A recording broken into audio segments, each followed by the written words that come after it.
ఓం నమో శ్రీ ఉమాపిప్పలేశ్వర స్వామినే నమః. శ్రీకాకుళం జిల్లాలో శ్రీకాకుళం మండలంలో గల ఇప్పిలి గ్రామంలో వెలసిన అతి ప్రాచీనమైన గొప్ప మహిమాన్వితమైన శ్రీ ఉమా పిప్పలేశ్వర స్వామి ఆలయ చరిత్రను తెలుసుకుందాం.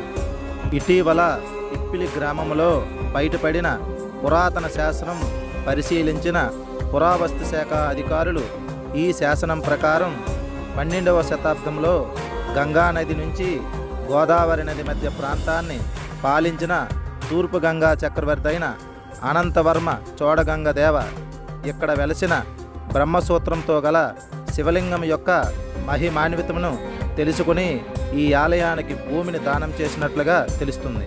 12వ శతాబ్దంలో ఈ ఆలయానికి భూమిని దానం చేశారంటే అంతకుముందే అతి ప్రాచీన కాలం నుంచి స్వయంభువుగా వెలసిన శివలింగం ఇక్కడ అవతరించిందని విశ్వాసం. ఆచార్య చాణక్యుడు సైతం ఈ ప్రాంతంలో కొంతకాలం ధ్యాన సాధన సాగించారని విశ్వసిస్తుంటారు.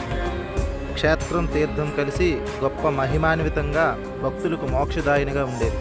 అయితే 16వ శతాబ్దంలో షేర్ మహమ్మద్ ఖాన్ హిందూ మత వ్యతిరేక దండయాత్రలో భాగంగా అర్సవిల్లితో పాటు ఈ ఆలయాన్ని ధ్వంసం చేశారు. ఈ విధ్వంసానికి ప్రతీకలుగా గ్రామంలో కొన్ని ప్రాంతాలలో రాతి శిథిలాలు విగ్రహాలు దర్శనమిస్తుంటాయి. అయితే అదృష్టవశాత్తు దండయాత్ర గురించి ముందే తెలుసుకున్న అప్పటి పూర్వీకులు మూల శివలింగమును అక్కడి నుండి వేరే ప్రాంతానికి తీసుకెళ్లి సముద్రం ఒడ్డున గల దట్టమైన అటవీ ప్రాంతంలో వేశారు. చాలా కాలం పాటు అవ్యక్తంగా ఉంది. చాలా కాలం తరువాత మళ్ళీ శివలింగం వెలుగులోకి వచ్చింది. తరువాత గ్రామ ప్రజలు గుడి పునర్నిర్మాణానికి పూనుకున్నారు. అయితే ఇక్కడ బ్రహ్మసూత్రంతో ఉన్న శివలింగం యొక్క విశిష్టత ఏమిటి, దాని వెనకున్న శాస్త్రీయత ఏంటన్నది ఒకసారి తెలుసుకుందాం. మొదటగా మన గురువు గారు చాగంటి కోటేశ్వరరావు గారి మాటల్లో విందాం. మీరు ఎప్పుడైనా చూడండి, అన్ని శివలింగాల మీద ఉండదు అలాగా. మీరు కొన్ని శివాలయాల్లోకి వెళ్ళినప్పుడు శివలింగం దగ్గరికి వెళితే దాని మీద కొన్ని గీతలు ఉంటాయి. ఇలా అలా గీత ఉంది అంటే నీ అదృష్టం పండి నువ్వు అక్కడికి వెళ్ళావని గుర్తు. 1000 మాటలు ఓ శివాలయంలోకి వెడితే నీకు ఎంత ఫలితమో అలా గీతలు ఉన్నటువంటి శివలింగం ఉన్న గుళ్ళోకి వెడితే అంత ఫలితం. బ్రహ్మసూత్రం. బ్రహ్మ అనగా సృష్టి, విష్ణు అనగా స్థితి, మహేశ్వరుడు అనగా లయ. ఈ 3 తత్వాల ఏకత్వాన్ని సూచిస్తుంది. బ్రహ్మాండ అక్షం లింగంలోని మధ్యరేఖగా భావించబడుతుంది. బ్రహ్మాండానికి కేంద్ర బిందువైన పరమశివుడిని సూచించే సంకేతం. సూత్రం అంటే కలిపేది, జీవాత్మను పరమాత్మతో కలిపే జ్ఞాన మార్గానికి ఇది చిహ్నం. లింగం నిరాకార శివుని సూచిస్తే బ్రహ్మసూత్రం సాకార రూపంలో ఉన్న సృష్టి సంబంధాన్ని తెలియజేస్తుంది. బ్రహ్మసూత్రం శివలింగం శివుడు కేవలం ఆరాధ్యుడిమేమే కాక సృష్టి యొక్క అంతర్మూల సూత్రం అనే భావాన్ని గుర్తు చేస్తుంది. ఈ శివలింగం ప్రత్యేకత ఏమిటంటే పరబ్రహ్మతత్వాన్ని వివరిస్తుంది. అందుకే బ్రహ్మ జ్ఞానులు దీని చెంత ధ్యానాన్ని చేసేవారు. ఈ శివలింగం ఆత్మజ్ఞానాన్ని ప్రసాదించగల దక్షిణామూర్తి రూపం. దీనిని మనం శాస్త్రీయంగా మాట్లాడుకుందాం. 20వ శతాబ్దంలో ప్రతిపాదించబడిన బిగ్ బ్యాంగ్ సిద్ధాంతం ప్రకారం అతి చిన్న పరిమాణం, అనంతమైన సాంద్రత, ఉష్ణోగ్రత కలిగిన గల ఒక బిందు విస్ఫోటనం వలన ఈ విశ్వం ఆవిర్భవించిందని తెలిపారు.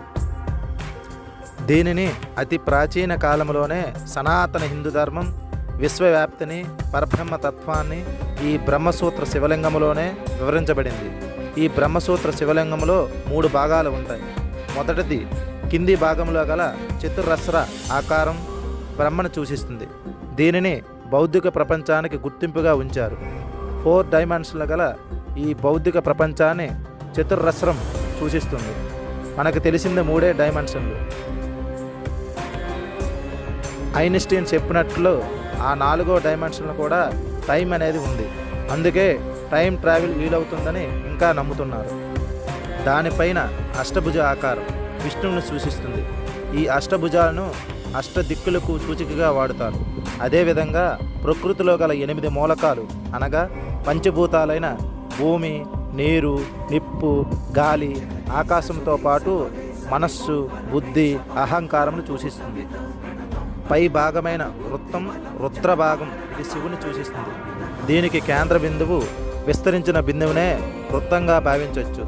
మనం బిగ్ బ్యాంగ్ థియరీలో మాట్లాడిన విశ్వ ఆవిర్భావానికి కారణమైన అతి చిన్న మరియు అనంతమైన సాంద్రత గల ఆ దైవకణం శివుని సూచిస్తుంది.